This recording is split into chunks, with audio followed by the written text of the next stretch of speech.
Testing. Okay.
Welcome to the Monday, May 13th, 2019 Planning Commission meeting in the Commission Chambers, 6 p.m.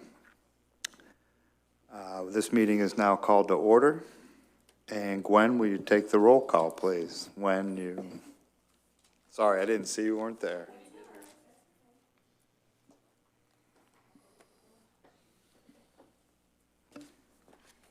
First Vice Chair Belaski. Commissioner Pryor. Here. Commissioner Hearn. Here. Commissioner Rappa. Here. Second Vice Chair Wyckoff. Here. Commissioner Clyett. Here. And Chairman Noble. Here. Thank you. And I was informed that the approval of the minutes will be rolled over to next meeting. Is that still correct? Okay. So on to agenda item number 4, new business. A, to consider an extension of nonconformity for property located at 449 129th Avenue East. And the applicant is seeking to build a 66 square foot deck on the second floor to a legal nonconforming apartment complex. Under Madeira Beach Code of Ordinances, section 110-93, 3F3, nonconformancies. Non-conforming structures, legal non-conforming residential structure in R2. So does the city have? Ms. Rowan will be making the staff presentation. Okay. I'll present first and then. Yeah. Right, and this will be conducted as a quasi-judicial proceeding, so staff will make a presentation, you'll have an opportunity to ask questions, and then you'll get up to make a presentation and the usual procedures. So we'll be right with you. The petition is for an 11-foot wide by 6-foot deep second floor rear deck to a legal non-conforming structure. The addition extends the nonconformity of the structure. To extend a nonconforming residential structure in the R2 zoning district with side yard encroachments, the applicant must apply for an extension through the Planning Commission. Ordinance 2018-04 3F3 states that additions of a second floor to a legal nonconforming structure in the R1, R2, and R3 districts is permitted as long as the extension or addition does not create any new encroachment, does not violate the height restrictions, provides for a minimum of 18-inch clearance between any building elements and the property line, and does not increase the depth into any existing encroachments. Approval of such additions require the neighbor on the side or facing property where the encroachment is proposed to be heightened to indicate by notarized statement in the support for the addition. The applicant provided the required documents and is asking for approval from the Planning Commission. A deck and sliding glass door was constructed at the property without a building permit. Up on the slideshow, you can see the deck as it is right now, and then the building permit or the application. The property owner was notified of the violation of construction without a permit in the case 2018-362B went before the special magistrate on November 26, 2018. The respondent applied for a request for extension in an attempt to retain the deck and sliding glass door. Staff finds the addition meets the requirements for the extension and recommends approval based on the applicant meeting all the intent and criteria.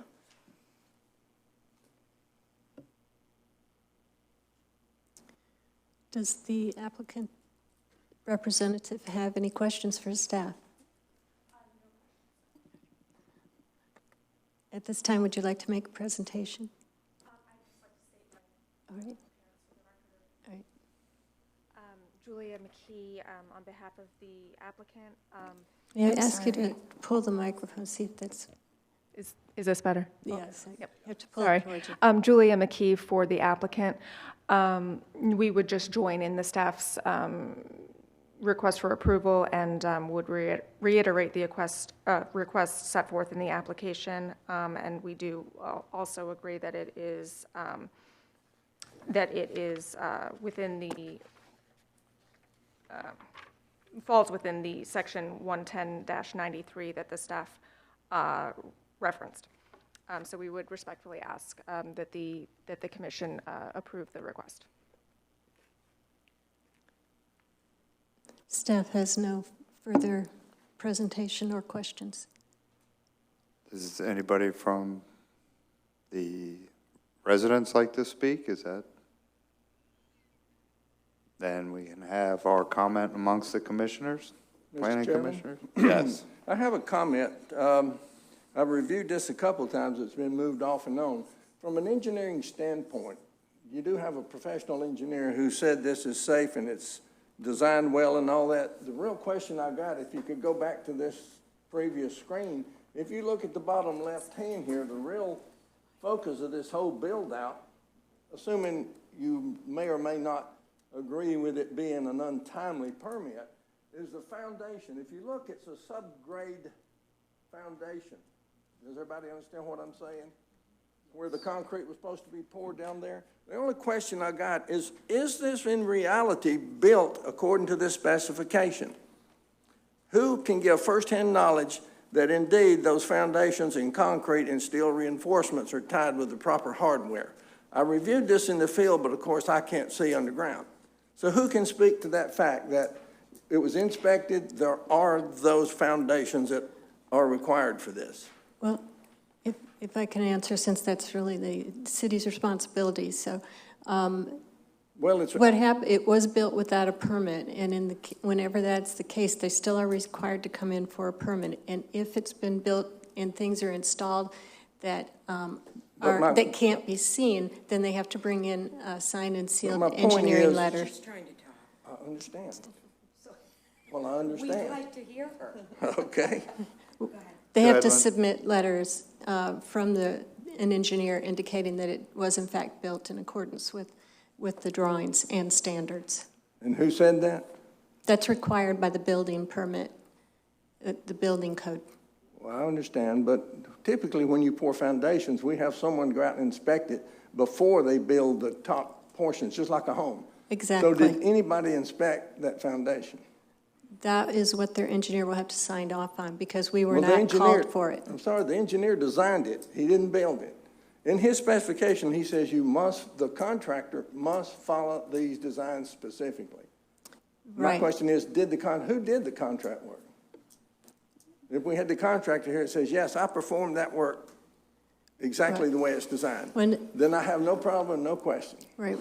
Unfortunately, this is not actually a code enforcement board, so we're supposed to address just the extension of into the setback, the nonconformity. In terms of the actual permitting, that's the responsibility of the building department, and they have very precise procedures that they have to follow in regards to everything being certified as safe and appropriate. People are allowed to provide their own inspections, and in the case for an after-the-fact permit where we did not have the opportunity or were not called out to view the foundation, then they are obligated to provide us with statements from a certified engineer who can validate that it was done correctly. Otherwise, it has to be dug up and checked. And that was done, right? They're still in the process of doing all of that. Okay. Yeah. They have to get it, there's no point in inspecting it if they can't have it there. So the first step is getting through effectively zoning, which is where we are now. Our place is to grant the right to build that, and then the permitting process will take over as to whether it's built properly. Correct. Okay. So they'll have to bring in more paperwork. Anybody else have any comments, questions? I do. When you do something like this and you build it without a permit, typically there's a fine involved. Was that assessed to them? Yes, and they've gone through triple the permit fee or something? Actually, at this point, it's 5 times the permit. 5 fee. times, okay. So they're, just so other people realize that you have to do it the proper way. Right. Set an example. Anybody else have any questions? So if whichever way we go with this to say yes, someone's going to go out there and make sure those aren't large pavers, that they're permanent? Yes. And they're built Yes, the properly? building department will have, one way or another, to verify that that is stable and meets code before they can issue the final building permit. But isn't it already built? It is, and either they will have to submit certified inspection letters from an engineer, or they'll have to dig some of it up to verify that it's correctly built. One way or the other, the building department here does not issue a permit if it doesn't meet the code, and they will follow through on it. We can't hold up zoning, however, based on a building code issue. And what since this is quasi-judicial and we have a specific set of standards and findings that we have to make, we have to, the board has to look over the set of findings, decide whether it does or does not meet the findings in the code, and make their decision based on those findings, and specify that it either does or does not. All right, anybody else have anything to add? Again, we have a motion.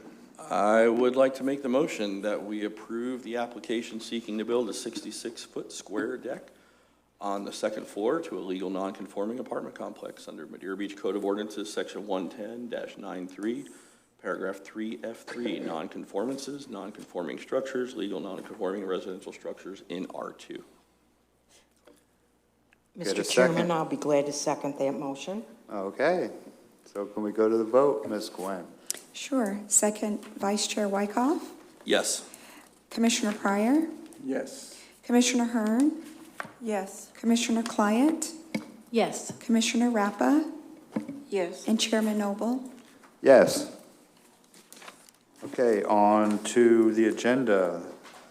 New business, 4B and 4C, I was informed it will be continued. We're asking that these items be, the staff and the petitioners are asking that these items be continued. These are PDs, you've already heard them once and approved them. They went forward for first reading before the commission. However, the commission was uncomfortable reviewing them given the way our PD ordinance currently reads. As you recall, I then came back to you with a PD amendment to make it more usable. You approved that. We sent it up to the commission, but it hasn't made its way all the way through yet. In fact, it's going to their workshop just this month, so they haven't had a chance to decide on it. We need to have it in place so that you're reviewing by the same standard that the commission will be reviewing. So it's just a timing issue. So we'll continue this to the June we have- 10th meeting? I want to, we will re-advertise it. We're going to just continue it because I don't know what the commission will decide. Sometimes they workshop something and then they ask to workshop it again. So as opposed to our continually advertising and posting and mailing, I would rather that we just continue it, and it will put it back on your agenda with all the appropriate notice and mailings when it's timely. Do we need a motion to move this forward, or no? Yeah, since you did not change your agenda, I would just vote, if you could vote on continuing both items individually. Okay, can I get a motion for both new business number 4B and C?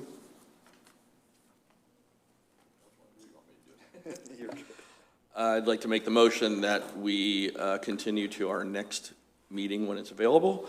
Agenda item B, which is PD 2018-01, and agenda item C, which is PD 2018-02.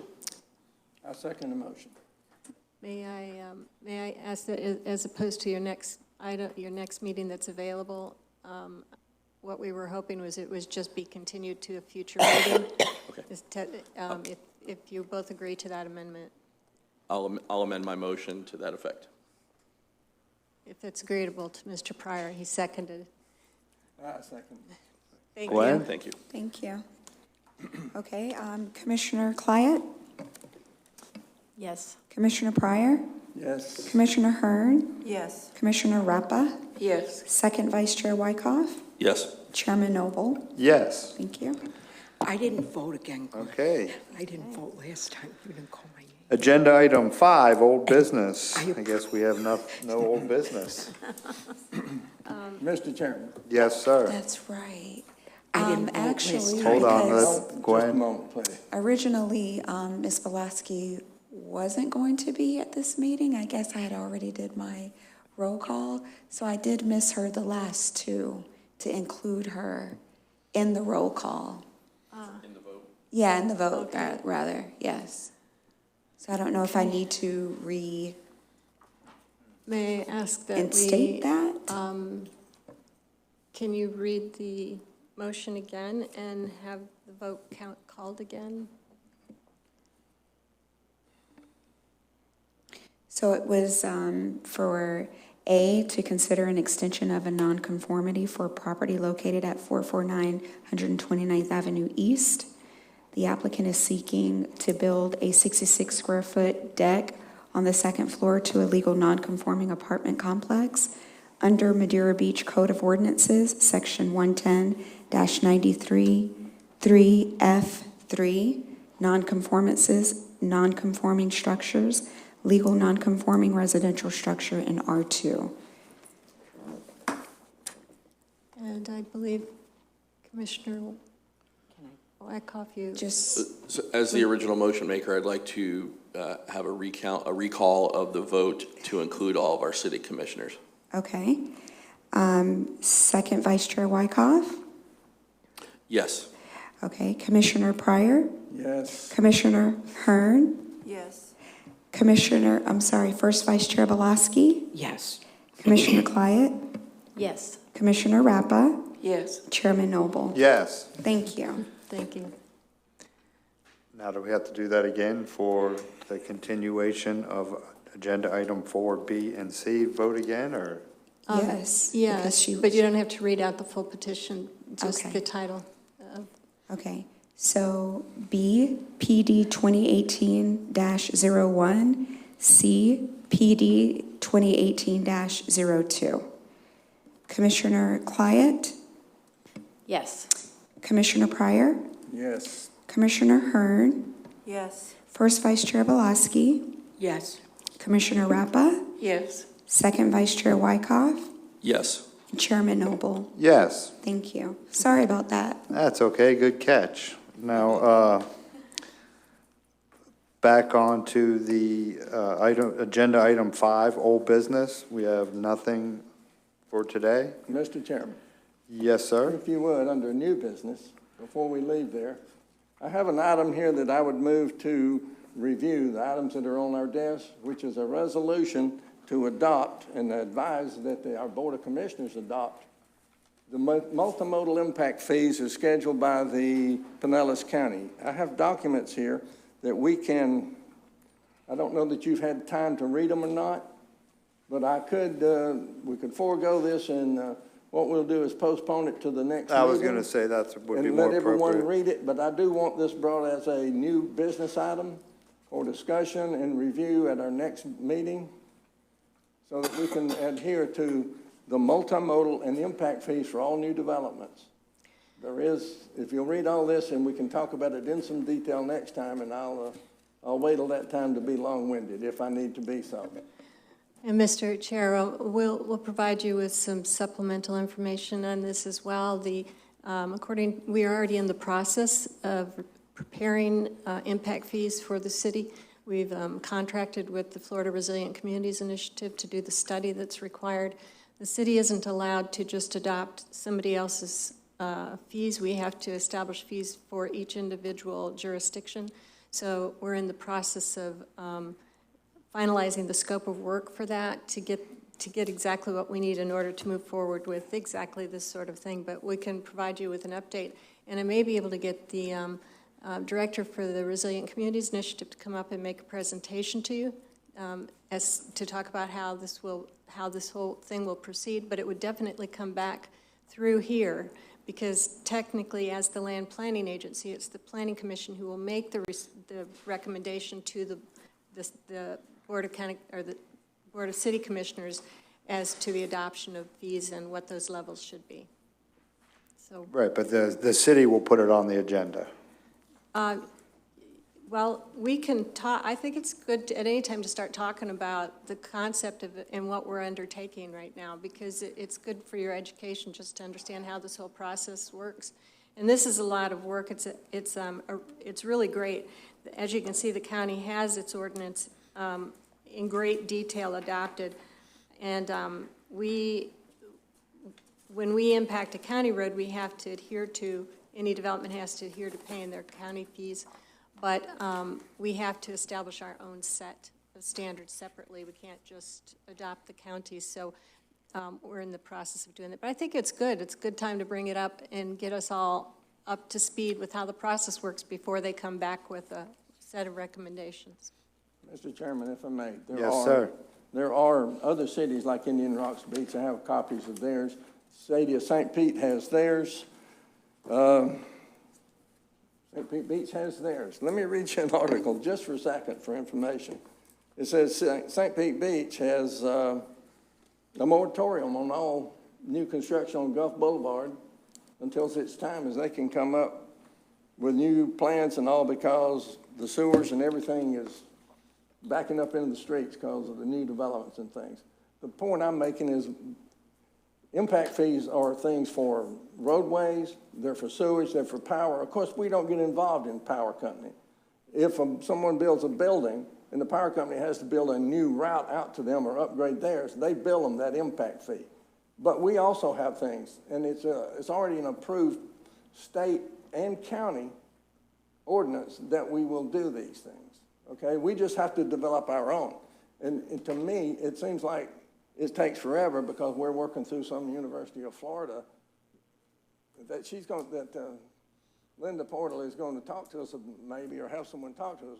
But these things seems like we could do this within a week or so. Mm-hmm. Maybe I'm wrong. But what I'm saying is, even though, and I'm not going to shed light on certain developments by name, but some of them that have come before us today, one of them is the multimodal, just the traffic. If you look at Pinellas County schedule of payments, that development would pay us $352,000 for a permit, just on multimodal impact fees. The other building, there's so and so, we're missing millions of dollars here. And my question is, the other cities are doing it. My cousin built a house, they cost him one house $12,000. They built the one down in St. Pete Beach, and when they went to get the permit, they wrote a check for $900,000 for one development. We're missing out. We can't sit here for a year or two and wait on the University of Florida, okay? We need to do something. Or maybe we should just move the PD process out until we have this in place. Because once you give them a permit, and I'm talking about a homeowner or a developer, once you give them a permit, it's too late to charge them. Now, my goal here is not to punish anybody. We need to be fair to everybody. We need to be fair to every homeowner. We need to be fair to the city, and every developer needs to know what's expected so they can work it into their numbers. So that's my goal here, is to get this brought before us next time. We can review it.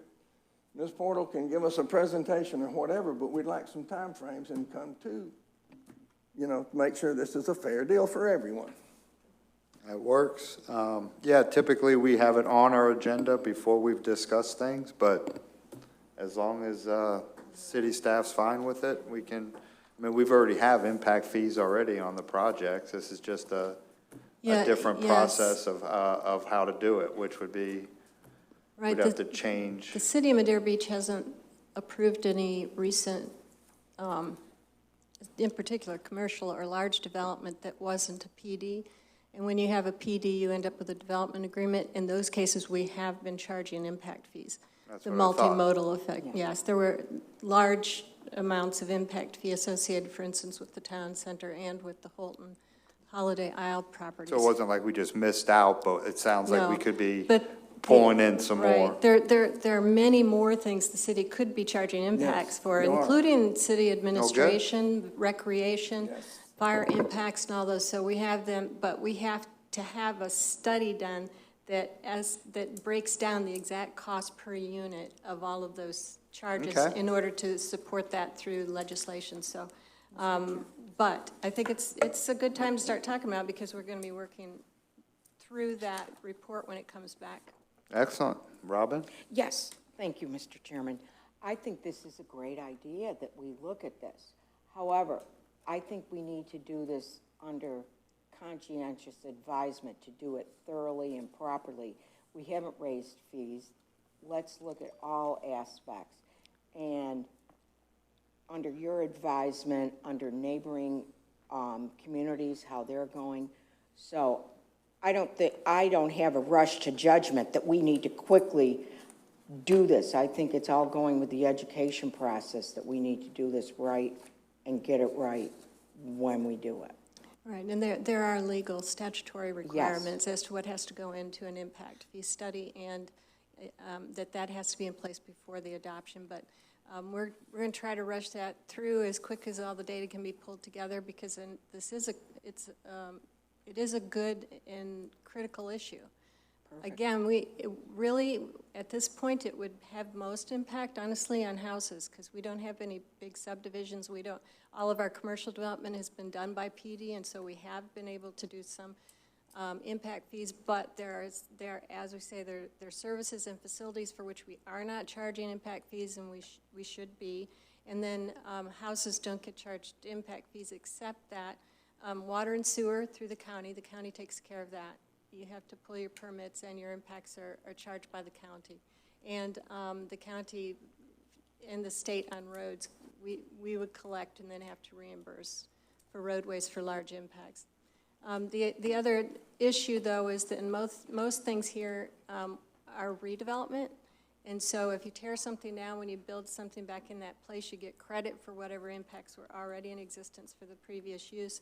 So on a one-to-one basis, new houses probably still wouldn't generate new impacts on many of the impact fees, even if we get them adopted. It would primarily affect any increases in density or intensity on redevelopment. So is the county collecting on those redevelopments as well, or is that just if we have a tear down and rebuild? They give them credit for water and sewer impacts already. But if let's say they go from a 1-bathroom to a 3-bathroom, there's an impact. Yeah, they charge a difference based on what the impact of the size. And they'll charge them the difference. Yeah, they will. They have their own formulas for that. We don't have any control over that or review of it. So what's the city's liability in the, I'm trying to wrap my head around why would the city then charge an impact fee if the utilities are going to charge theirs for theirs, the electric utility, then the water department, water and sewer is going to go through the county, which is through the county anyway, not ours. So I guess the only other additional impacts we have, and the roads go through the county as well, then we have drainage. They do, but a multimodal approach would involve more than just the roadway. You can make sidewalk improvements, other kinds of transit or assistance improvements. Great. There are other things such as the rec facilities. We don't charge an impact if somebody comes in with a new, a new commercial endeavor, depending on what kind of commercial. If it has any kind of residential units in it, it may have recreational impacts. Then new development also creates administrative impact on the operations of the government and the building department, and it creates impacts for the fire department and public safety issues. So there are many things that can be included in this, and we do need to look at that. That's why the commission has already authorized that. Good. Sounds good to me. Any other comments? I think, Gwen, you should put that under agenda item 6, all that discussion under planning commission discussion and not under new business. Is that okay with everybody? That's Yeah, right. we'll just put that under 6, planning commission discussion. Any other thing to discuss? But yeah, thank you, Mr. Pryor. Anybody else? Okay, our next meeting is June 10th, 2019 at 6 p.m. This meeting is adjourned.